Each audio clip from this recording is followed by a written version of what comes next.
신기사 중심으로 알려드려야 되겠고, 오늘은 예산안을 둘러싼 여야의 갈등이 오늘 기사의 최대 화제가 될 것 같습니다. 일단 예산을 감액 처리를 해서 예결을 넘겼죠. 이게 어떤 의미인지, 그리고 오늘 본회의까지 통과하면 어떤 결과가 일어날지 한번 보도록 하고, 그 다음에 지금 경기가 정말 안 좋다라는 얘기, 좀 다방면을 해보고 있고, 단지 경기가 안 좋은 문제가 아니라 앞으로 이게 장기화되는 거 아니냐라는 걱정 함께 해보도록 하겠습니다. 그런가 하면은 우리가 그동안 이제 세계에서 흔치 않은 전세라는 주택 제도가 있었죠. 이제 월세로 바뀌고 있고, 월세로 바뀌니까 이제 다국적 기업들이 아예 월세 장사로 우리나라로 들어오는 모습까지 함께 보도록 하겠습니다. 자, 그나저나 이제 트럼프가 이런저런 일들이 참 많은데, 트리도가 마르락으로 급거 날아갈 수밖에 없는 속사정. 트리도가 이 정도다 그러면은 우리는 어떨까? 이것도 이제 앞으로 좀 예의주시해 봐야 되겠습니다. 자, 일단 민주당이 4조를 삭감한 예산안이 오늘 본회의에 올라갑니다. 우원식 국회의장이 될 때부터 본인은 중립 아니라 그랬죠. 본인은 민주당 사람이라 그랬습니다. 이제 국회의장은 당적을 버리도록 돼 있긴 합니다만은 뭐 지금 민주당의 국회의장한테 그런 건 별로 기대할 수도 없고, 만약에 그런 걸 기대했다 그러면 아마 그 개딸들한테 난리가 날 거예요. 어쨌거나 본회의 처리를 아마도 하게 되지 않을까 싶은데, 마지막 협상하느라고 하루 이틀 정도는 더 넘길지도 모르겠습니다. 자, 이제 그 여야 간에 협상을 하게 되는데, 용산에서는 감액을 철회하는 게, 이건 감액 자체가 말이 안 되는 거기 때문에 일방적으로 감액 처리한 예산부터 철회를 하라 인데, 야당에선 더 깎을 수도 있다라고, 그리고 정부안을 갖고 오면은 그때 수정하겠다. 근데 정부안이 원래 예산안이 먼저 나오거든요. 정부의 시정연설이라고 하는 게 정부안을 설명하는 자리예요. 근데 그걸 마음대로 깎아놓고 니네 거 갖고 오면 협상하겠다? 이게 순서가 바뀌어도 한참 이상한 것 같은데, 하여튼 지금 민주당의 얘기는 그렇습니다. 이게 왜 이렇게 일방적으로 삭감을 해서 본회의 처리를 시도를 하느냐.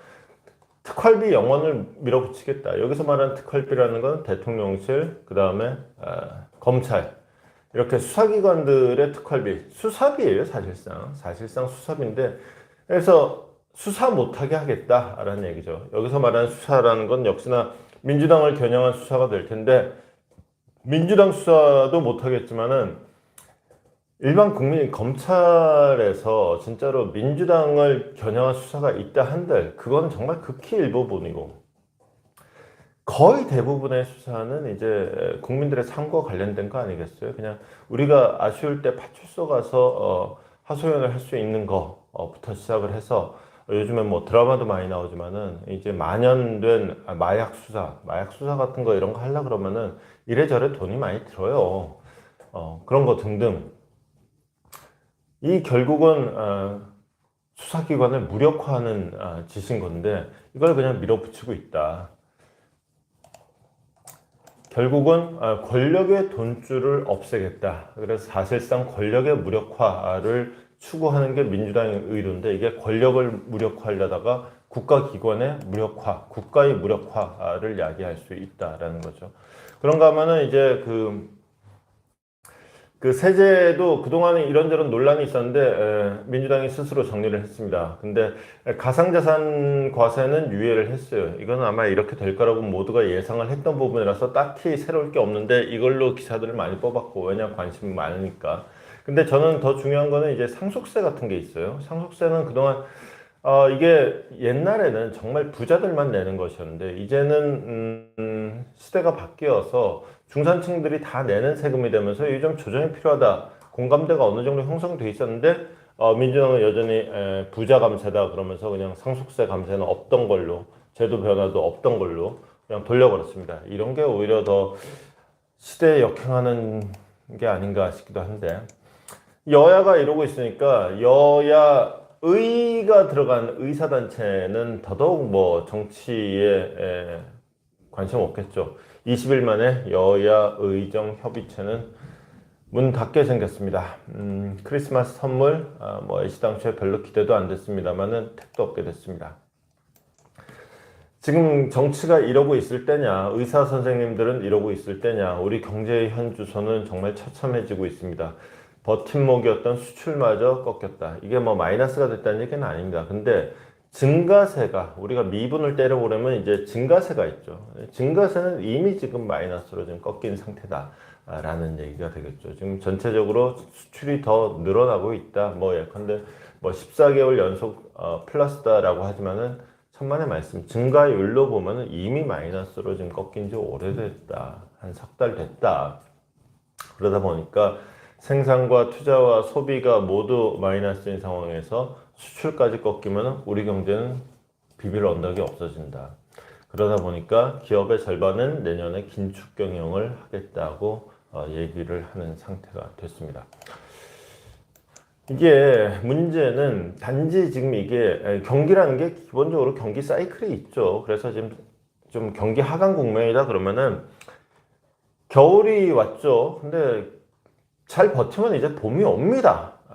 그 계절 경기 사이클의 측면이라면 이게 버티기의 문제인데 문제는 구조적으로 아예 지구 전체가 냉각화되고 있다. 이게 빙하기로 가고 있다. 이러면 이제 문제가 달라지는 거죠. 우리가 세상을 살아가야 되는 방법 자체가 달라지는 거예요. 그 방법을 안 바꾸면 이제 공룡이 되는 거예요. 멸종되는 거예요. 그러다 보니까 지금 현주소를 한번 짚어봤더니 우리나라의 8대 핵심 산업이라고 합니다. 우리가 보통 이제 반도체 얘기하고 자동차 얘기하는데 거기다가 뭐 디스플레이, 2차전지, 뭐 석유화학 등등등등을 7개 내지 8개를 꼽는데 거기서 7개는 중국에 밀리더라. 왜 밀리냐? 장관상 받은 연구원들이 장관상 받으면 뭐하냐고. 아니 상 받아서 기분은 좋지. 근데 실속이 없는 걸. 실속은 어디서 가느냐? 외국 갖다 주면 실속 생기네. 이게 지금 세상이 더 이상 충성심으로 국가를 향한 충성이라는 게 이름 없어진 지 오래된 상황에서 이건 과연 그러면 이런 핵심 인력들을 어떻게 잡을 것이냐? 핵심 인력 이퀄 같은 말입니다. 핵심 기술입니다. 가뜩이나 지금 뺏기고 있는데 이게 중국이 이렇게 다 따라잡은 결정적인 이유는 중국이 전 국가적인 역량을 동원해서 기술을 따라잡으려는 노력도 했지만은 이런 식으로 기술 빼가고 인력 빼간 결과가 있는 거죠. 그런가 하면은 우리 주택시장의 불안, 일단 주택 가격의 급등세는 대출을 아주 돈줄을 틀어 쥐어가지고 가까스로 막아놨습니다만은 결국은 의식주 사는 문제죠. 산다 그러면 이제 자가뿐만이 아니라 전세도 있고 월세도 있고 한데 전세를 하려 그러면은 이제 전세 사기 때문에 전세를 좀 기피하고 특히나 빌라 같은 경우는 아주 뭐 이거는 절대 가까이도 가지 않을 존재가 지금 돼버려 있고 그나마 이제 또 그렇다고 이제 그 전세는 또 집주인 입장에서는 요즘엔 저금리 시대라서 별로 돈이 안 되기 때문에 전세는 별로 주고 싶어 하지도 않고 그러다 보니까 월세를 살고 그러다 보면 서울 시내에서 지금 평균 월세 가격이 100만 원을 넘었어요. 한 달에 얼마를 버는지 몰라도 한 달에 100만 원씩 월세를 내고 나서 남는 돈으로 살려 그러면 가뜩이나 살기 빡빡한데 어떻게 살지 참 걱정스럽습니다만 그런 사람이 이미 우리 모두 인구의 3분의 1에 가까워요. 대부분 1인 가구입니다. 그러다 보니까 이게 시장이 된다. 그래서 미국의 임대기업, 그 다음에 영국의 임대기업도 함께 들어옵니다. 이게 이 사람들은 전세 그럼 그게 뭐야? 그게 가능해? 이제 이런 시선이 있었는데 월세 그러면 그렇지 이게 주택 임대지 그러면서 그동안은 이 사람들은 부동산 사업을 하더라도 기업들을 상대로 하는 임대는 했지만은 이제 개인을 상대로 하는 주거 형태에는 건드리지를 않았는데 이제는 월세 장사면은 이게 캐시 장사인데 얘기가 되지. 이렇게 되면 궁극적으로는 임대료 상승의 결과로 이어질 가능성이 많겠죠.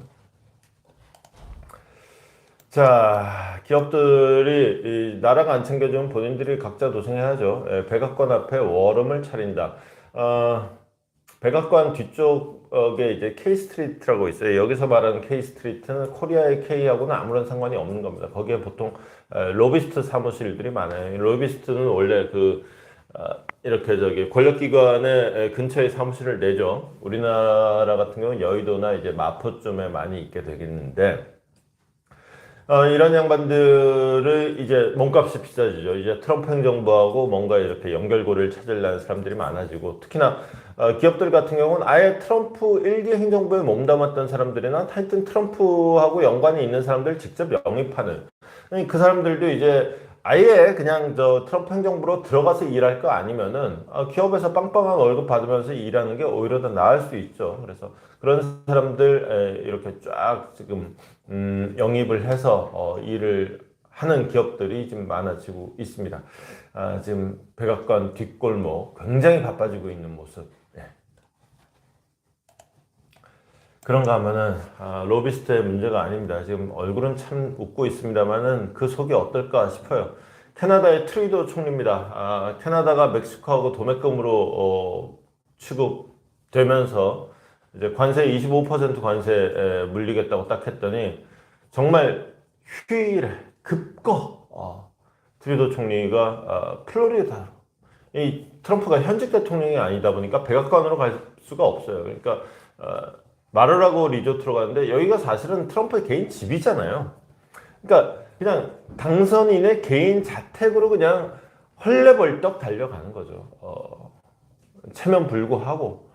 그럼 뭐 이제 트럼프가 그래도 최소한의 체면 출연 시켜줬어요. 그래서 아유 왔습니까? 그러면서 손님 대접해주고 밥도 안고 먹이고, 그리고 이렇게 환한 얼굴로 사진도 한 장 찍고, 이렇게 해서 뭔가 트루도 총리로서는 나 그래도 열심히 하고 있다라고 이제 국민한테 보여줄 건덕지는 생겼는데, 결과를 이따 말씀드리겠습니다만은 트루도가 뭐라고 내놓은 건 많은데 트럼프가 그래서 그 화답으로 준 거는 한 개도 없어요. 캐나다도 깝깝할 겁니다. 그런가 하면 트럼프는 이제 전선을 더 넓히려고 합니다. 근데 이 모든 거는 결국 궁극적으로 중국을 겨냥하고 있다는 건 잊으면 안 돼요. 브릭스라고 했을 때 뭐 우리가 이름상 브릭스 그럼 첫 번째 브라질 들어가고 하니까 브라질 뭐 이런 쪽으로 먼저 떠올리는데 착각이죠. 결국 핵심은 중국입니다. 이것도 중국보라고 하는 얘기예요. 그래서 달러 안 쓰면은 100% 관세를 물리겠다. 캐나다가 지금 트루도 총리가 급히 달려간 이유가 25% 관세 때문이에요. 근데 여기 100% 얘기가 나왔어요. 왜 이게 더 100%가 되고 왜 이게 더 중요한 얘기인지 좀 이따 해보도록 하겠습니다. 자, 이거는 반갑다면 반가운 소식이죠. 이게 5년 전에 이런 일이 있었어요. 파리에 가면은, 파리를 안 간 사람은 많겠지만은 파리에 가서 노트르담 성당을 배경으로 사진 한 장 안 찍어 본 사람은 별로 없겠죠. 그 사진을 갖고 있느냐는 별개로. 근데 이제 그동안 지난 5년 동안은 파리에 가갖고도 이렇게 무슨 장막에 쳐져 있는 노틀담만 봤었는데, 아하, 이제 노틀담이 제 모습을 차지했다. 저 역시도 이제 노틀담, 지난 5년 동안은 파리를 못 가갖고 저는 사실 불에 탄 노틀담은 못 봤는데, 하여튼 제 모습을 찾았다니까 반갑습니다. 실내는 더 밝아졌답니다. 저는 노틀담을 몇 번을 갔었지만 실내는 한 번도 안 들어가 봐서 실내가 더 밝아졌는지 모르겠고. 자, 가보겠습니다. 국내 정치 뉴스부터입니다. 자, 특활비를 없앤다 하는 게 궁극적으로는 이게 그야말로 수사 자체를 못하게 하는 거다. 그러면서 그 예를 드는 게 예컨대 마약 수사 같은 거. 우리가 영화를 보더라도 그 트리플 X인가 분노의 질주인가 보면은 범죄 수사를 하는데 이제 범죄 수사에 고급 차들이 이렇게 동원이 되죠. 그래서 수사관이 사실은 범죄 일원으로 좀 잠입하는 과정에서 이제 고급 차를 구매하는 뭐 이런 모습으로 나오는데, 그게 일단은 예산으로 집행이 돼야 돼요. 007도 마찬가지예요. 일단 거기도 보면 무슨 카지노 하는 거 많죠. 카지노 판돈도 일단 그게 돈이 들어가야 된다고. 그런 게 다 뭐냐? 그게 다 특수활동비다. 근데 애시당초에 특수활동비라는 게 없으면 애시당초에 그런 수사에 엄두도 못 낸다 라는 얘기가 되는 거죠. 그래서 수사를 못하게 한다. 이게 결국은 민생의 얘기인데, 민생을 지금 가로막는 거다라는 얘기인데, 아니 그거 영수증도 없는 쌈짓돈을 어떡하냐. 카지노 로얄에서 그렇게 두복한 돈 영수증은 어떻게 받을 것이며 범죄 집단한테서 차 사는 돈은 영수증을 어떻게 받을지 그것도 궁금합니다. 어쨌거나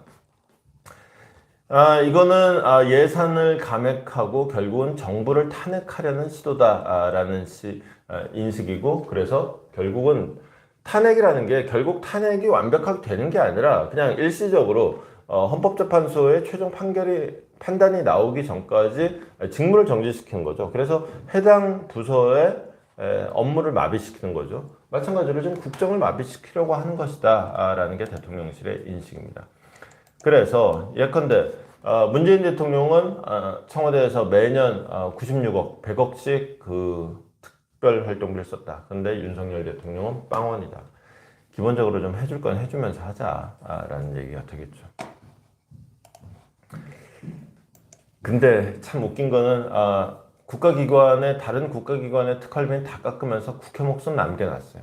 이러니까 욕먹는 거예요. 이러니까 진정성이 없는 거고, 이러니까 꼼수라고 얘기하는 거고, 이게 뭐 어떤 변명을 갖다 붙이든지 간에 욕먹게 돼 있는 거죠. 거기다가 지금 이제 부자 세금이 아니라 중산층의 세금이 됐다는 지적이 많았던, 그래서 제도 개선이 필요하다고는 지적이 많았던, 심지어 대충 공감대도 형성돼 있던 상속세는 손대지 않고 그냥 넘겨버렸어요. 이런 것 역시도, 아니 지금까지 그러면은 국회가 뭔 얘기를 했고, 지금까지 그러면 여야 간에 얘기한 이유가 뭐냐. 뭔가 최소한 그 여야 간에 대화를 했으면 대화한 결과물이 있어야 되는데, 지금에 와서 상속증여세가 1조 5천억 원이 더 거쳤다. 이게 왜 손대지 말아야 될 이유가 될지 모르겠습니다. 이거는 앞으로 더 많아질 거예요. 왜냐? 내야 될 사람들이 많아지니까. 내야 될 사람들이 많아졌기 때문에 이거를 좀 손보자는 건데, 더 거쳤으니까 이건 좋다는 이 마인드는 글쎄요. 자, 국내 정치는 그냥 짧게 지나가도록 하겠습니다. 오늘 본회의에서 마지막으로 정리가 한번 이루어질지 아니면 그대로 진행할지 보겠습니다. 아마 그 예상컨대는 민주당은 오늘 하루 정도는 어쩌면 넘길지 모르겠지만 최종적으로는 야당 단독으로 그냥 감행 예산 통과시킬 겁니다. 그리고 내년에 새로운 국회가 열리자마자 국민의힘은 이제 추경 예산 편성을 하겠죠. 물론 추경 예산을 편성해도 역시나 민주당의 동의가 필요하기 때문에 쉽지 않겠지만은 추경 예산이라는 형식으로 사실상의 2차 예산 협상을 벌어지는 형식이 되지 않을까 싶습니다. 일단은 감행 예산으로 민주당은 통과를 시키지 않을까 싶은 게 일단 제 느낌은 그렇습니다. 돌아가는 판이 제가 보기에는 그렇게 돌아가고 있는 것 같습니다. 자, 경제 얘기로 들어가 보겠습니다. 지금 당장 중요한 거는 지금 이제 내수 침체로 들어가고 있고 기업들이 긴축 경영을 한다. 기업들이 긴축 경영을 한다는 거는 월급쟁이로서는 보너스 다 없어지는 거고요. 그 다음에 일하면서도 이런저런 비용 처리 굉장히 힘들어질 거고요. 이래저래 사회 전체로 보면 일자리도 안 만들어질 겁니다. 근데 당장 이게 사이클상으로 좀 안 좋은 사이클이면 기다리면 올라옵니다. 그건 문제가 없는데, 문제는 그동안의 사이클을 봤더니 우리의 성장률이라는 것이, 자, 사이클이 이렇게 있다 하면은 이렇게 쭉 가는 게 아니라 이렇게 사이클은 있는데 점점 내려가고 있더라. 제가 기자 생활을 시작했을 때만 해도 잠재 성장률이 5% 정도라고 얘기가 됐어요. 그게 시작했을 때 제가 하여튼 재정경제부를 출입을 했어요. 기획재정부라고 하죠, 요즘에는. 제가 출입할 때는 재정경제부였습니다. 그때 당시에 장관이 김진표 장관이었어요. 하여튼 그런데 그때 김진표 장관이 그때 신문에서는 대체로 잠재 성장률이 5%라고 하는데 본인만 5.5% 정도라고 얘기를 했었어요. 이제 정부 당국자에서는 잠재 성장률 수치라는 게 그만큼 중요했던 건데, 그때부터 쭉쭉쭉쭉 내려와갖고는 이제는 잠재 성장률을 보통 2% 정도로 얘기합니다. 그 얘기인즉슨 2%를 넘게 성장하면은 성장이 괜찮은 거고 2%도 안 되는 성장을 한다 그러면은 이제 마이너스 성장, 완전히 그냥 죽순 거죠. 말하자면은 커트라인이 2%고 커트라인도 못 넘은 예선 탈락자, 컷오프 이런 성적표라는 얘기가 되는 거죠. 내진 꽈락 뭐 이런 게 되는 건데 실제로 보면은 우리 2%라고 얘기하지만은 한참 미달하는 경우가 많았다. 그래서 이제는 잠재 성장률도 1%대로 지금 주저앉은 상황이 되고 있다. 이거는 그냥 단지 당장 내년에 1.8%, 1.9% 이런 성장률이 나오는 게 중요한 거 아니다. 이제는 우리의 경제 체력이라는 것이 2% 성장을 하면 오히려 허덕허덕 할 만큼 경제 체력이 떨어져 있다라는 상황을 직면해 주는. 왜 이렇게 됐느냐? 요거는 오늘 신문은 아닙니다. 이건 토요일자 조선일보인데 조선일보가 지금 우리 경제를 진단하는 시리즈를 내고 있는데 첫 번째 토요일로는 첫 번째 시리즈로 일본하고 비교를 했어요. 일본이 90년대부터 장기 불황에 들어갔죠. 90년대 장기 불황을 들어간 이유 역시도 우리의 지금 상황하고 어쩜 이렇게 비슷하니. 그 당시에 일본이 장기 불황이 들어간 거는 80년대 진짜 잘 나갔죠. 완전 잘 나갔고 미국의 땅에 뭐 부동산이 얼마나 다 일본 거다 얘기 나오고 막 그랬었단 말이죠. 근데 미국이 그걸 눈꼴 셔가지고는 그래 잘난 척 하는데 한번 혼나봐라 그러고는 플라자 합의란 걸 해갖고 환율을 와장창창창창 때려버렸죠. 거기서부터 마침 그 즈음부터 해가지고 일본 기업들의 경쟁력이 급격히 떨어집니다. 그러면서 경제의 활력을 잃어요. 그러면서 실제로 그때까지만 해도 뭐 한국의 그 반도체라는 거는 뭐 보잘것 없었는데 일본이 고꾸라지면서 그 자리를 삼성전자가 딱 차지하고 들어간 게 이제 오늘의 상황이 된 것이고 기타 등등 그 모든 산업의 활력 또는 환율로 인한 수출 경쟁력의 약화 등등등등 모든 일이 벌어진 게 어쩜 지금 우리랑 똑같니? 가 되는 거예요. 그래서 일단 일본의 당시의 지표들하고 지금 우리의 지표들 봤더니 똑같더라. 인구구조 고령화까지도. 거기다가 더 심각한 거는 그때 이제 일본이 산업 경쟁력을 잃었다고 했을 때 이제 미국 기업이 다시 재부상하기 시작하고 그러니까 그 경영학 이론이라는 게 쭉 있잖아요. 쭉 이제 테일러리즘 이후에 1900년대를 쫙 흘러가다 보면은 나름 오다가 이제 1980년대부터 시작해서 미국 경영학계의 화두는 일본을 배우자였어요. 근데 이제 90년대가 되면은 일본 얘기가 쑥 들어가요. 그러니까 이제 일본이 이제 더 이상 매력적이지 않은 상태가 된 거죠. 근데 그러면서 미국식 이제 기업 문화가 글로벌 스탠다드로 다시 돌아오게 되고 그와 때를 맞춰서 일본이 더 이상 매력적이지 않으면서 한국이 딱 떠오르거든요. 지금 마찬가지다. 한국이 차지하고 있던 그 위상을 지금 중국이 차지하고 있다. 우리나라가 전 세계의 경제에서 8개, 우리가 보통 크게 자동차와 반도체는 얘기를 많이 하는데 거기다가 이제 따라 붙는 게 여러 개가 있습니다. 이것들을 갖고 우리가 지금 밥 벌어 먹고 살고 있는데 웬걸 7개는 다 따라잡혔더라. 원래 우리가 지는 것도 있었는데 그건 격차가 더 벌어졌더라. 왜 이렇게 됐느냐. 이거를 정말 적나라하게 이 말 들으면 여러분들도 아마 깜짝 놀라실걸요? 중국이 우리 메모리 반도체 수입해서 지금 이제 뭐 이런저런 첨단 반도체 수출 규제하면서 우리가 좀 입장이 굉장히 곤란해졌는데 중국은 이제 수입 안 하고 지들이 알아서 만들거나 뭐 이런 뭐 나름 독자 갱생에 뭔가 좀 수를 찾기 위해서 애쓰고 있는데 이것도 잠깐이다. 조만간에 한국이 중국산 칩을 쓸 거다. 한국이 중국에 칩을 수출하는 게 아니라 한국이 중국산 칩을 쓸 거다. 정말 어마무시한 얘기입니다.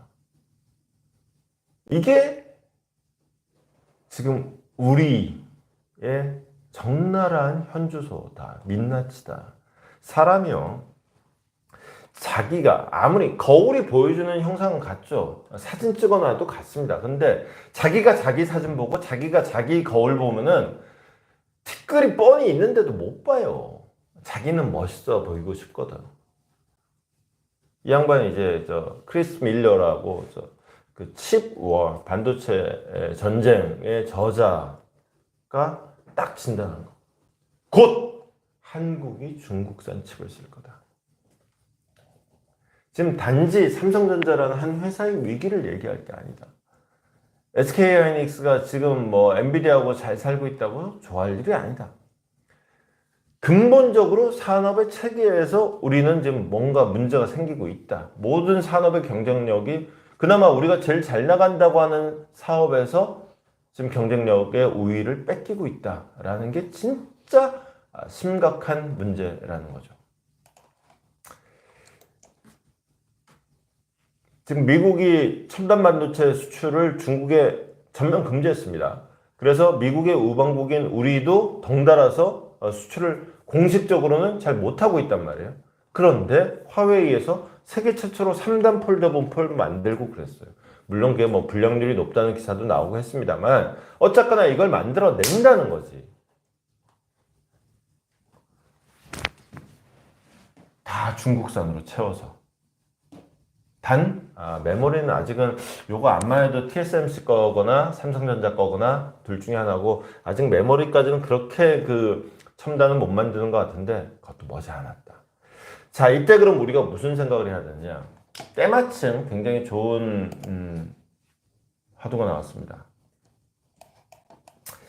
이 양반이 누구냐면은 모리스 창이라고, 이제 중국 이름으로는 우리식으로 읽으면 장충모입니다. 장충모. 근데 이제 미국식으로 읽으면 모리스 창. 이 양반이 원래 미국에서 생활하던 사람이에요. 미국에 살던 사람인데 이제 대만 사람이 대만 정부에서 우리나라 반도체 산업 좀 일으켜주세요. 그래서 모신 거예요. 모셔가지고는 이제 TSMC를 만들어서 쭉 만들어 가다가 처음에는 우리하고 이 양반도 이제 전 세계 시장을 보고는 삼성의 이건희 회장하고 같은 결론을 낸 거예요. 메모리가 장사가 된다. 메모리를 장사를 하자라고 시작을 한 거예요. 근데 이제 그때 삼성전자가 조금 먼저 시작했거든. 그러고는 이건희 회장하고 둘이 딱 만났어요. 그때 이건희 회장이 굉장히 자신있게 얘기했다는 거예요. 야, 대만은 안 된다. 메모리 니는 안 되는 거니까 딴 거 해라 라고 이제 경쟁자를, 예비 경쟁자를 이렇게 좀 뭐랄까요, 무시랄까요, 경고랄까요 한 거예요. 아닌 게 아니라 실제로 TSMC는 그 당시에 메모리 사업에서 실패하고 이게 도대체 삼성전자의 기술력이나 가격 경쟁력을 쫓아갈 수가 없다. 그래서 2000년에 메모리 사업에서 결국 발을 뺍니다. 그러니까 완벽한 패자예요. 여기까지만 보면은 오히려 삼성전자의 성공 스토리 같아요. 그런데 그 다음에 반전이 일어나죠. 메모리가 안 되니까 파운드리로 바꾼 거예요. 지금 파운드리가 어떻습니까? TSMC가 전 세계 시장의 60% 이상을 먹고 있고, 그 다음에 삼성전자가 세계 2위인데 10% 고작. 이건 뭐 말이 좋아 1등, 2등이지 뭐 트랙 몇 바퀴를 지금 앞서 나가고 있는 이런 상태가 된 거죠. 1등의 뒷공무니가 2등이 안 보여요. 지금 마라톤 중계할 때 저 멀리서 2등이 쫓아오고 이게 아니라 화면에 그냥 1등 혼자만 잡혀요. 그게 지금 파운드리 업계인데 이게 뭐냐. 메모리에서 삼성전자에 졌기 때문에 그때 어떻게 할 것이냐를 근본적으로 고민을 했고 거기에서 답을 찾았기 때문에 라는 거예요. 물론 이제 그 과정에서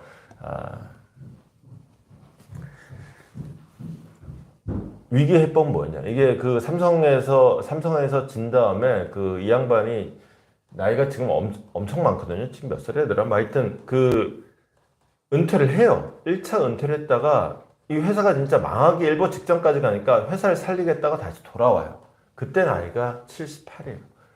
어마무시하게 그때 이미 나이가 많은데 이 양반이 돌아와가지고는 제일 먼저 한 게 뭐냐. 일단 야, 장사를 할 생각을 하지 말고 기술을 개발할 생각을 해. 그래서 사람을 기술진 중심으로 싹 바꿉니다. 첫 번째. 두 번째, 야, 기술을 하려면 돈을 써야지 기술이 나오지. 그게 공짜로 되냐? R&D 예산을 회사 매출의 무조건 10% 가까이를 R&D 예산으로 막 돈을 씁니다. 그러고 이제 인재들을 모으기 시작해요. 그렇게 모으려고 했던 인재 중에 한 명이 젠슨 황이에요. 실제로 젠슨 황은 젠슨 황하고 TSMC는 서로 공존합니다. 이거는 이제 오늘 드리는 말씀하고는 핵심 내용하고는 좀 벗어나는 얘기인데, 사실은 우리가 오늘 저도 TSMC가 잘하고 있고 배워야 한다는 취지로 말씀드리고 있지만, 우리가 간과하기 쉬운 진실 하나는 이거예요. 젠슨 황도 중국계고 모리스 창도 당연히 대만 기업이니까 중국계죠. 이게 전 세계에 화교 인맥이 있어요. 이들이 서로 간에 밀어주는 게 있거든요. 각국에서 다 이게 경제권을 쥐고 있는 애들이 그 중국계란 말이죠. 최근에 벽에 붙은 바나나라고 유명한 그 전위예술이 있는 거 있죠. 거기서 뭐 누가 그냥 취재진 보는 데서 그거 떼가지고 홀라당 먹고 막 이런 게 기사되기도 했는데, 이거를 돈 주고 뭐 80몇 억을 주고 하여튼 몇십억 주고 산 사람이 있어요. 그러고는 결국은 요걸 홀라당 또 먹는 퍼포먼스를 한 사람이 있거든요. 이게 중국계 가상화폐 투자가였어요. 그러니까 가지각각에 전부 다 중국계들이 들어가 있어요. 중국계들이 서로 밀어주면서 된 게 있는데, 이 얘기는 하여튼 너무 길겠다. 요게 지금 제가 말씀드리려는 포인트는 아니고, 그래서 기술 쪽으로 초점을 맞췄다. 그리고 그 과정에서 젠슨 황도 접촉을 했고, 젠슨 황의 심지어 TSMC의 CEO 자리를 제안하기도 했었다. 그것도 여러 번. 근데 이제 젠슨 황은 그 당시에도 TSMC가 훨씬 더 큰 회사였어요. 근데 이제 야, 나는 지금 내 회사를 내가 지금 진짜 좋은 계획이 있거든. 그래가지고는 엔비디아를 계속 키운 거예요. 그래서 이제 오늘의 엔비디아가 됐고, 이제 TSMC는 뭐 젠슨 황 없으면 안 되는 건 아니니까 그만큼 젠슨 황도 영입할 만큼 이런저런 이제 기술 아이디어를 가진 사람들을 모으고 있었다는 얘기가 핵심이 되겠고, 결국은 이제 장사입니다. 삼성하고 어디서 결정적으로 길을 갈라서기 시작했느냐, 이 제목이 이거예요. 결국은 애플이에요. 애플에 이제 칩을 공급해내는데 4년을 공을 들입니다. 해보고 안 되면 말고가 아니라 정말 끈질기게 공을 들여서 애플을 뚫으면서 아이폰에 전부 다 TSMC를 갖다 꽂아 넣으면서 오늘의 TSMC가 된 거예요. 물론 아이폰에는 삼성전자 칩도 들어갔습니다. 그런데 하다 보니까 점점 TSMC 쪽으로 더 무게추가 쏠리게 돼요. 이유는 몇 가지가 있죠. 일단 삼성전자는 반도체 칩을 공급해주는 공급자이기도 하지만은 갤럭시를 만드는 경쟁자이기도 하기 때문에 이게 신경 쓰인 측면도 있겠지만, 더 중요한 거는 TSMC가 초기에 고생했던 것도 같은 이유예요. 수율이 낮았어요. 야, 이거 왜 니네 칩 꽂으니까 이게 안 돌아가냐, 불량이야. TSMC가 초기에 직면했던 문제를 지금 삼성전자가 직면하고 있는 거예요. 그 모든 문제의 솔루션을, 그러니까 이제 모리스 창의 자서전을 통해서 한번 보는 기회가 마침 또 책에 나와서 제가 오늘 좀 사실은 삼성 얘기를 하려고 이렇게 TSMC 얘기를 길게 했습니다. 지난 주말이었나 그 TSMC의 성공 비법을 얘기하는 책이 또 하나 나왔어요. 이 대만 경제 전문 기자가 쓴 책인데, 거기 일화가 하나 있습니다. 미국 사람, 이제 기술 인력들을 막 모으니까, 그래서 미국인도 채용을 했는데, 미국 사람이 이제 미국 기업 문화 기반으로 했을 때, 이제 TSMC가 일을 너무 늦게까지 시키고 너무 많이 시키는 거예요. 그래서, 야, 나도 좀 사람인데 살면서 얘기합시다 그랬더니만은, 모리스 창이 딱 그랬다는 거예요. TSMC에는, 그런 마인드로는 다닐 수 없습니다. 그냥 그렇게 일할 거면은 나가십시오 라고 했다는 거죠. 우리의 어떤 그 지금 주어진 위기 상황에 필요한 말이 아닐까 싶어서 소개해 드립니다. 자, 얘기 좀 길게 드렸네. 자, 경제 이야기를 이렇게 드렸고요. 또 다른 측면의 경제 이야기입니다. 이건 뭐 그렇게 길게 드릴 건 없습니다. 궁극적으로는 이제 전세 포비아가 문제가 되겠는데, 미국 임대기업, 그 다음에 영국의 임대기업까지도 이제 한국 시장에 문을 두드린다. 왜냐, 전세는 기업의 차원에서는 별로 돈이 안 돼요. 이 오죽하면 지금 집주인들도 지금 이건 별로 돈 안 된다고 전세를 안 놓으려고 하는 판에, 기업이, 임대 기업이 그 전세를 놓을 리는 없겠죠. 근데 월세를 놓으면은 따박따박 매달 현금이 들어오니까 이건 장사가 된단 말이죠. 그러니까 한국 시장은 그동안 전세 시장 중심으로 임대 수요가 있었기 때문에 이게 외국 기업들은 언감생심 한국 시장에 들어올 생각을 못 했던 거예요. 그러니까 외국 기업이 한국 시장에 눈독을 들인다는 것 자체가 한국의 월세 시장이 이제 충분히 커졌다라는 뜻이 되는 거예요. 한국의 월세 시장이 얼마나 커졌냐. 지금 이제 임대 시장에서 30% 이상, 40% 정도가 월세가 되고 있어요. 그래서 월세 가격도 점점점 더 이게 수요가 많아질수록 결국은 가격도 오르게 돼 있죠. 월세 가격이 지금 104만 원인가 그래요. 서울 평균이. 저는 솔직히 한 달에 104만 원을 월세로 내고 나머지 돈으로 살려고 그러면 진짜 돈 아까워서 못 살 것 같은데 이제 마인드가 다르더라고요. 거기에다 목돈을 전세금으로다 묶어놔도 그거 이자율 생각해보면 그 돈이나 똑같아요.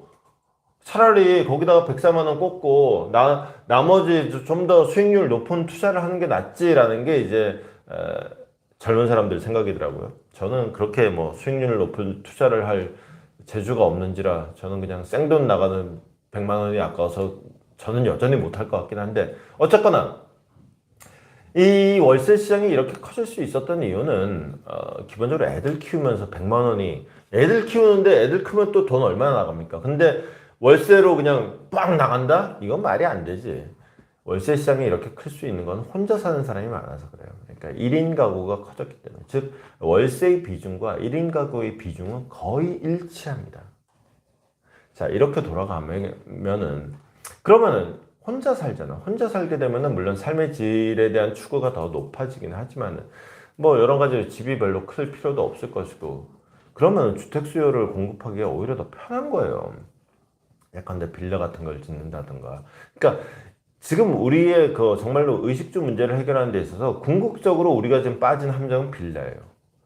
이게 빌라라는 게 그동안 우리 주택 수요 공급에 있어서 굉장히 중요한 완충지대 역할을 해줬는데 이 나쁜 전세 사기범들 때문에 빌라에 대한 신뢰가 완전히 바닥에 떨어지면서 이 완충지대가 사라져버린 거예요. 그러니까 오피스텔 월세, 아파트 월세가 지금 들어오게 된 거고 그렇게 하면은 이제 자식 키우는데 어떻게 월세를 100만 원씩 내고 사느냐고. 자식 키우려면 전세 내고, 그 다음에 전세금 이렇게 목돈 묵혀놨다가 그 사이에 돈 더 벌어가지고, 이렇게 좀 더 빚 얻어가지고 집 사고. 이게 일반적인 한국에서의 그 라이프 사이클인데, 이게 완전히 무너지는 거죠. 이러면은, 그 뭐 더 수익률 좋은데 투자하면 되지. 아니, 그게 세상에 그렇게 좋으면은, 그 수많은 전문가들이 왜 있었겠어요? 그러다가 날려먹지 않으면 다행인 경우가 사실은 많고, 그러다 보면 한 번 월세로 시작하는 인생, 죽을 때까지 월세로 끝나는, 사실은 미국은 뭐 그런 사람들 천지빛깔입니다, 진짜.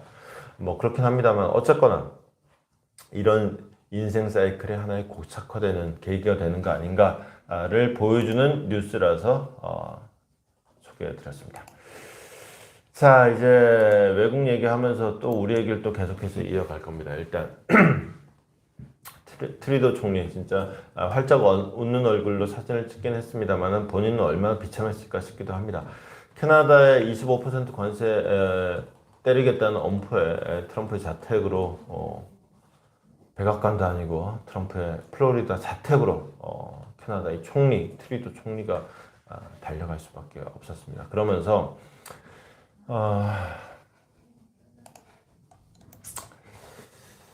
국경 강화 약속을 했어요. 국경 강화 약속하고, 그러니까 이제 마음대로 넘어다니지 못하게, 그게 물건이든 사람이든. 그래서 이제, 그 관세 부과의 명분이 그거 있잖아요. 야, 마약 니네 나라 통해서 들어오잖아. 이민자 니네 나라 통해서 들어오잖아. 니들이 단디 관리 안 해가지고 우리나라에 쓸데없는 마약, 치명적인 마약, 쓸데없는 이민자들 넘쳐나잖아. 니들이 거기서 단디 막았어야지. 이렇게 되는 거죠. 실제로 이제 캐나다하고 미국은 저 차를 타고 멕시코를 간 적은 없고 차를 타고 캐나다를 간 적은 있어요. 가면은 미국에서 캐나다 넘어갈 때는 뭐 대기 시간이 있긴 있는데 거의 없어요. 제가 뭐 몇 시에 어느 검문소를 통과하느냐에 따라서 다르겠지만은 제가 경험한 바로는 미국 쪽에서 캐나다로 넘어갈 때는 대기 차량 열대 안쪽 그냥 슝슝슝슝 지나갑니다. 그리고 열대도 뭐 열대가 있어도 뭐 한참 걸리지도 않아요. 그냥 금방금방 지나가요. 그래서 미국에서 캐나다 넘어갈 때는 불편함이 전혀 없었고 캐나다에서 미국으로 다시 차 타고 넘어오려고 그러면은 조금 불편함이 있죠. 일단 대기 차량이 굉장히 많아지는데 정작 캐나다에서 미국으로 넘어갈 때는 별 그게 없어요. 캐나다 출국은 별게 없어요. 미국 입국이 이제 문제가 되죠. 특히나 이제 여러분들 대다수와 같이 이제 동양계거나 하여튼 미국 놈들이 봤을 때 딱 봐도 외국인이면은 일단 눈에 불을 켜고 오죠. 굉장히 이렇게 무서운 표정으로 옵니다. 그리고 이제 특히나 이제 옆에 뭐 가족들까지 같이 있다. 더 위험해지죠. 더 이제 눈에 불을 켜고 오는데 다행히 이제 저는 그 당시에 좀 좋은 비자를 갖고 있었고 딱 그 비자를 갖고 있으면 일단 검문소에서 별로 터치 안 합니다. 근데 그게 좀 어설픈 비자다 그러면은 고생 좀 하죠. 그리고 심지어는 좀 고생보다도 조금 더한 수모를 당하기도 하고 그런 경우가 생기기도 하는데 이거를 아예 캐나다 단계에서부터 단디 막아라 라는 게 이제 트럼프의 요구이고 그 다음에 트리도는 오케이 그렇게 하겠습니다 까지 했어요. 그러면 이제 캐나다 단계에서부터 줄이 벌써 쫙 늘어서는 모양이 만들어지겠죠. 그러면 이제 차 타고 예전처럼 차 타고 뭐 그냥 휑휑 지나가고 동쪽은 별로 안 그런데 서쪽 그러니까 시애틀 있는 쪽하고 저 빅토리아 있는 쪽 그쪽 태평양 연안 쪽에서는 그게 아마 제가 듣기로 미국하고 캐나다하고 소비세가 달라요. 텍스가 다르게 붙어가지고 미국 사람이었나 캐나다 하여튼 이게 달라가지고 그 국경지대에 있는 사람들은 넘어가가지고 장을 봐요. 걔들은 이제 마트 한번 가면 그냥 차 한 대 가득 싣고 오는 경우가 있죠. 이제 국경 넘어가서 아예 장을 봐가지고 돌아오는 경우도 흔할 정도로 국경 출입이 쉬웠는데 이제는 이제 그거 못하게 하겠다. 이렇게 되는 거죠. 그런데 자 트루도 총리는 어쨌거나 이렇게 했어요. 그래서 트럼프의 요구를 받아들였단 말이지. 근데 트럼프는 어떻게 했느냐? 그래서 알겠고요. 제가 다 그렇게 하겠다니까요. 근데 관세는 그러니까 없던 걸로 하시죠. 내지는 25% 너무 센데 좀 싸게 해주시죠. 트럼프가 거기에 대해서 글쎄 그건 생각해보고 내가 지금은 말 못하겠네. 이게 지금 굉장히 중요한 이제 레버리지를 하나 갖게 된 것이고 지금 오죽하면 캐나다 총리가 지금 급거 달려갈 정도의 상황을 만들어 놓고는 급거 달려와서 진짜 거의 무릎만 안 꿇었다 뿐이지 이게 말하라고 리조트까지 이러고 헐레벌떡 달려간 것 자체에도 진짜 채신머리 다 구긴 건데 거기다 대고 선물 하나 줄 법도 하건만 선물이라고 준 건 딸랑이 이거 사진 한 장이에요. 관세 어떻게 하겠다는 얘기는 이런 방구도 없어요. 이게 지금 전 세계의 모든 정상들이 해야 할 표준 모델이 돼버린 거예요. 우리나라도 물론 예외가 아닙니다. 여기다가 캐나다는 그래도 미국하고 가까운 나라죠. 근데 미국하고 대놓고 별로 안 친한 나라들이 있죠. 니들은 다 죽었어요. 캐나다는 25% 관세였어요. 브릭스 나라들, 브릭스 뭐 다들 아시죠? 브라질, 인도, 그 다음에 차이나, 중국, 러시아 이 네 개로 시작했는데 거기에 이거저거 붙어가지고 지금 전 세계에서 이제 그 반서방 또는 비서방 경제권 총합이 되고 있어요. 그래서 전 세계 경제에서 차지하는 비중이 이제 한 35%를 좀 넘는 37점 얼마라 그러는 것 같더라고요. 그러니까 전 세계 경제에서 한 3분의 1 정도를 차지하는 경제권을 형성을 하게 됐어요. 그래서 그들 간의 경제 딴살림을 차리면은 역시 이제 여전히 서방과 미국을 중심으로 한 메인스트림엔 미치지 못하지만 이 경제 규모도 만만치 않은 이런 상황이 된 것이고, 얼마 전에 이제 푸틴이 이 자리에 앉아가지고 공동통화 얘기도 하고 뭐 달러 배제하고 제3의 통화도 얘기하고 뭐 등등의 얘기도 하고 했단 말이죠. 트럼프가 이제 여기에 대해서 딱 던진 거예요. 달러에 맞서려고 들면은 관세 100%. 지금까지 미국에 10,000원짜리 물건 팔아서 좋았어? 앞으로 그 물건 20,000원에 팔아. 그래도 팔 자신 있으면 팔아봐. 이런 거죠. 특히나 이게 문제는 즉흥적으로 나온 게 아니라는 거예요. 이거는 참모들하고 의논을 거친 것이고, 그리고 지금 트럼프는 근본적으로 달라요. 이게 한국 정치에서 전통적으로 준비된 대통령은 없었습니다.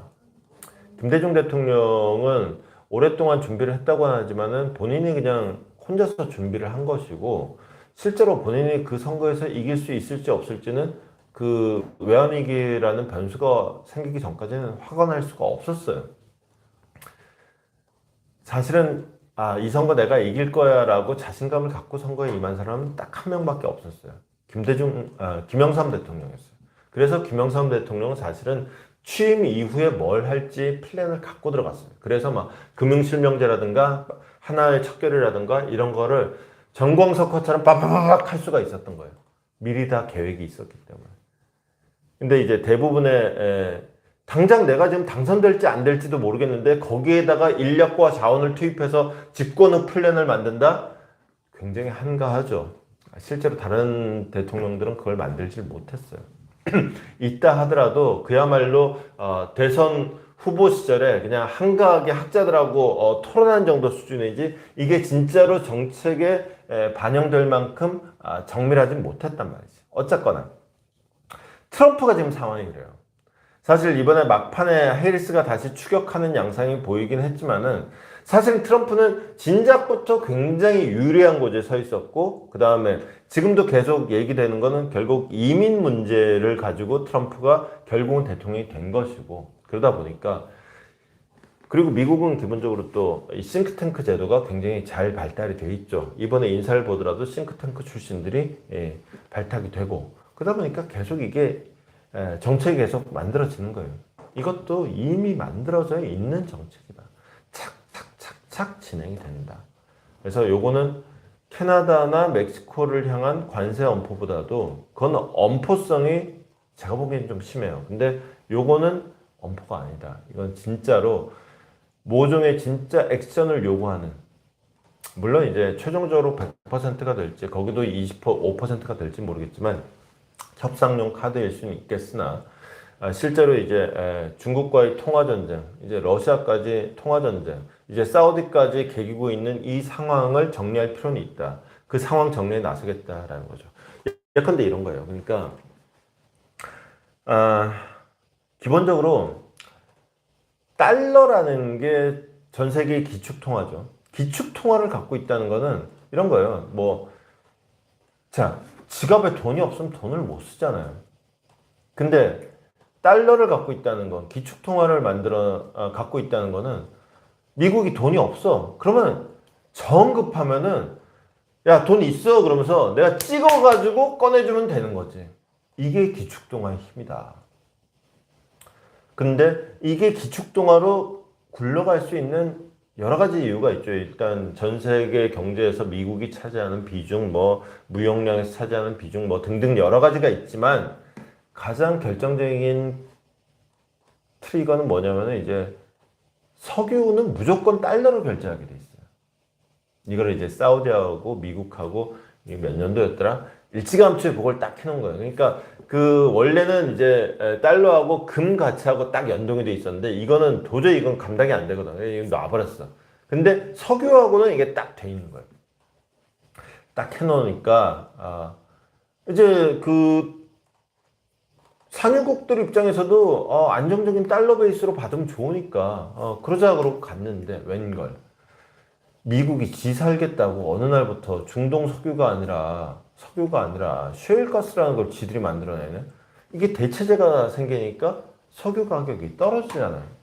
그러니까 중동에서 이제 미국의 충실한 애완견 노릇을 하던 사우디가 야 이건 안 되겠는데 그러고는 새로운 방법을 모색하기 시작하죠. 이게 달러만 믿고 있다가는 내가 당하겠다 싶으니까 이제 미국이랑 살살살살 친하게 되죠.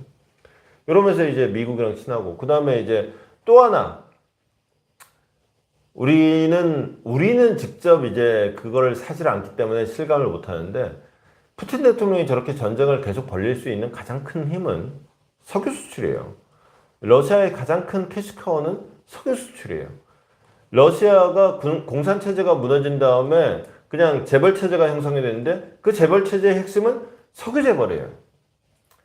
즉 국제 유가 수준이 러시아 경제를 돌리는 힘이에요.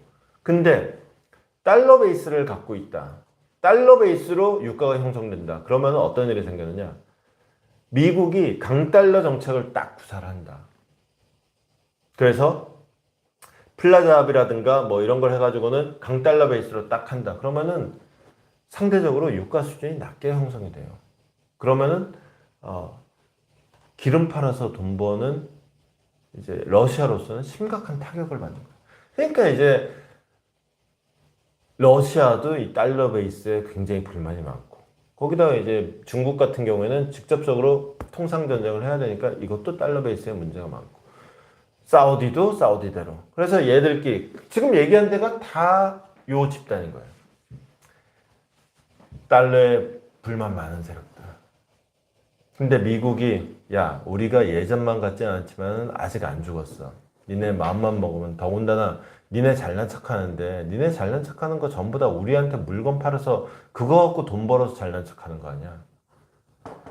물건값 2배로 올려받고도 물건 팔 수 있는지 한번 봐봐. 이제 이 엄포를 놓게 되는 거죠. 이거는 좀 장기적 국면을 갈 겁니다. 그리고 이게 분명히 후속타가 있을 거예요. 이거는 단발로 끝날 사안이 아닙니다. 그래서 얼마나 정교한 프로그램을 짜놓고 트럼프가 이 전쟁을 시작하느냐가 이 전쟁의 성패가 될 것이고 그리고 모르긴 몰라도 중국은 이 싸움을 예상하고 있었을 거예요. 중국이 어떤 대응을 보이느냐. 그 다음에 중국이 혼자는 어차피 못합니다. 이 브릭스라든가 중국의 우호적인 다른 나라들이 어떻게 움직여주는가. 이게 이제 변수가 될 겁니다. 어쨌거나 이제 관세 정쟁이 통화 전쟁으로 확장된다. 이것만은 분명한 사실이다라는 걸 확인할 수 있죠. 자, 사실은 트럼프와 관련해서 이제 FBI 국장을 바꾸는 문제가 사실은 굉장히 좀 저는 눈길을 끌었었는데 그 얘기는 다음 기회에 하도록 하죠. 이게 좀 굴러갈 것 같아요. FBI 국장을 바꾸는 거는 우리식으로 말하면은 임기가 안 끝난 검찰총장을 지 마음대로 바꾸는 거거든요. 이거 정치적으로 파장이 꽤 큽니다. 그래서 아마 내일 아침에도 말씀드릴 수가 있을 것 같아요. 오늘의 끝 소식으로는 FA50 얘기를 해볼게요. 우리가 T50 얘기 많이 했죠. 우리가 이제 인도네시아에 수출해서 유명해진 건데 이게 연습기입니다. 연습기인데 그 초음속 연습기고 마른 연습기인데 거기에다가 미사일을 달 수가 있어요. 그래서 공격기로 쓸 수 있는 말 그대로 전투기인.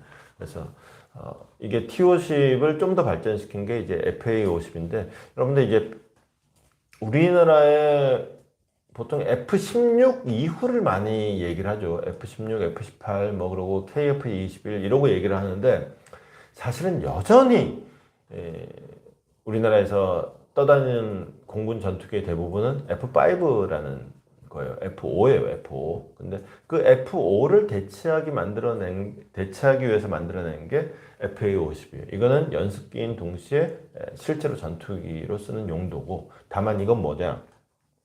일단 이걸 연습기로 쓰는 이유는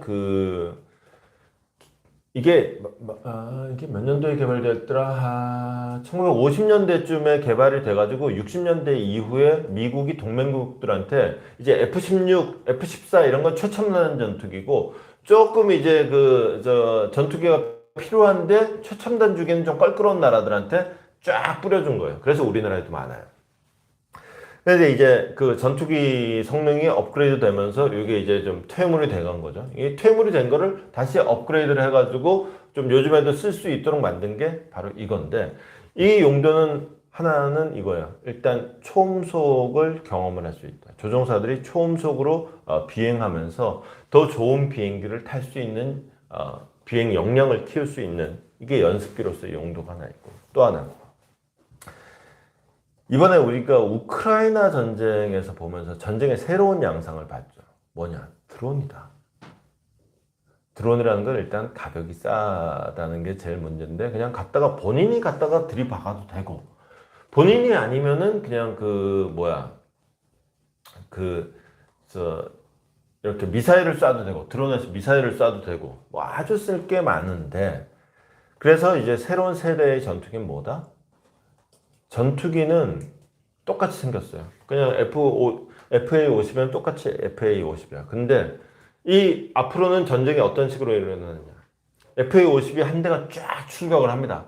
근데 한 대 혼자 가는 게 아니라, 지금까지는 FA-50 편대가 예컨대 4대, 10대 쫙 같이 출격을 했어요. 근데 앞으로는 그게 아니라 FA 한 대가 출격을 하면서 드론 수십 대가 같이 출격을 한다.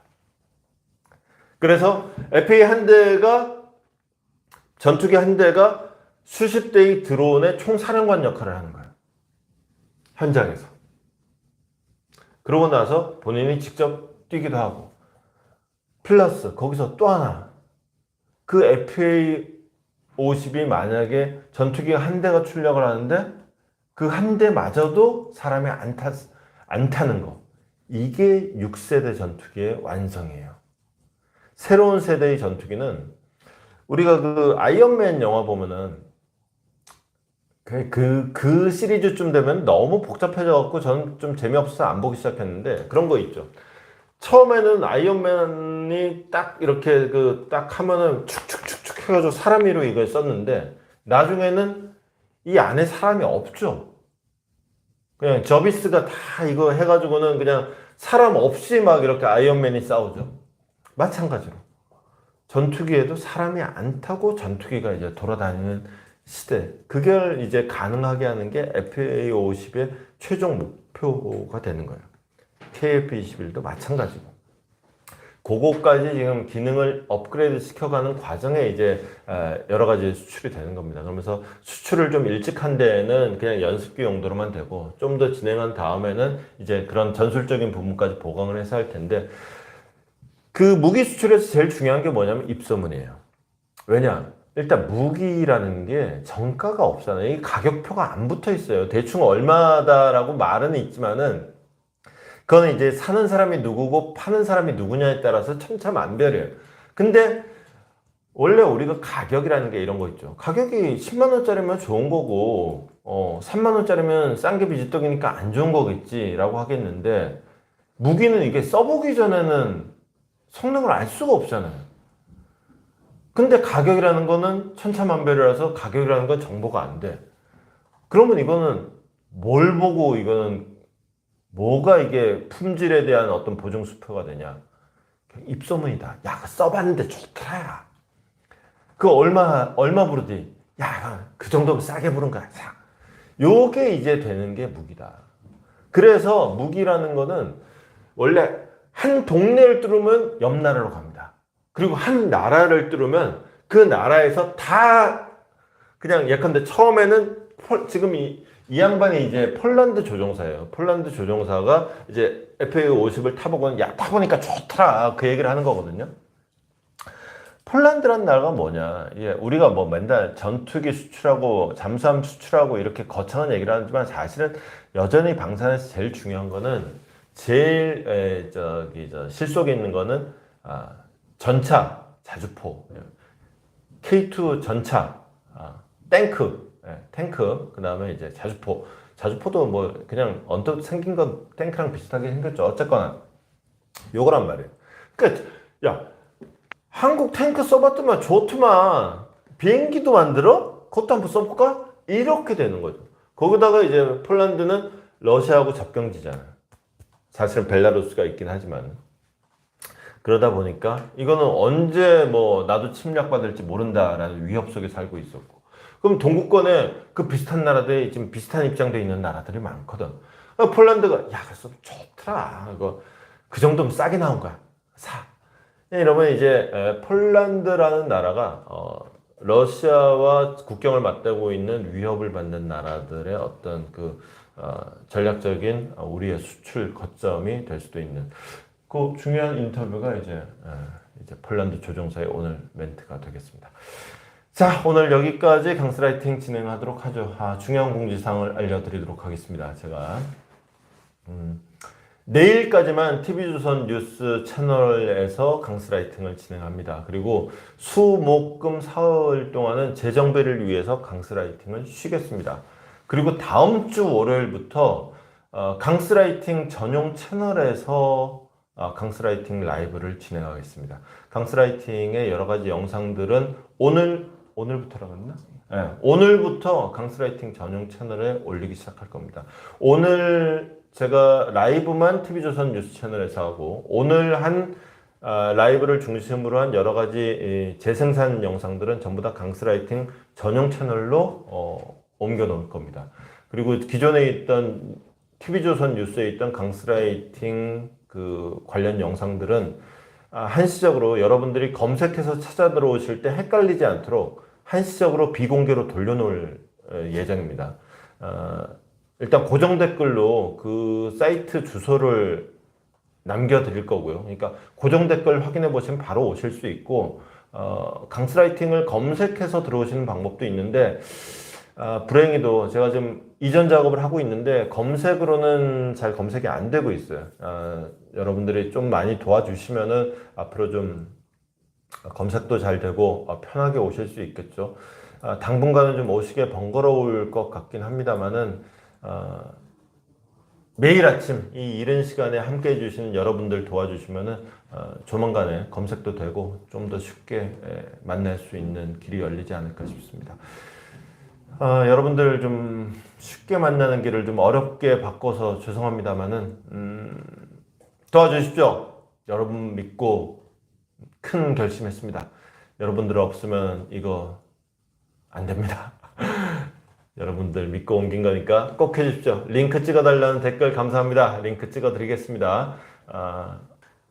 꼭 찾아주시고요. 자, 오늘 연습 삼아서 한번 해보시고 내일 아침까지만 TV조선 뉴스 채널에서 강스라이팅 만나실 수 있습니다.